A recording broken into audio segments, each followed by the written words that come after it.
বিসমিল্লাহির রহমানির রহিম। আসসালামু আলাইকুম। সবাই কেমন আছেন?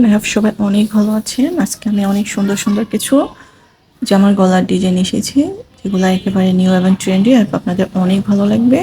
ফুল ভিডিওটি দেখবেন। ফুল ভিডিওতে আমি অনেকগুলো গলার ডিজাইন এসেছি। ওগুলো আপনারা যেগুলো যেগুলো ভালো লাগে সেগুলো অবশ্যই স্ক্রিনশট দিয়ে রাখবেন এবং টেলার্সকে দেখাবেন যাতে আপনাদেরকে সুন্দর সুন্দর গলার ডিজাইনগুলো মেক করে দেয়। তো ফুল ভিডিও দেখবেন। আল্লাহ হাফেজ।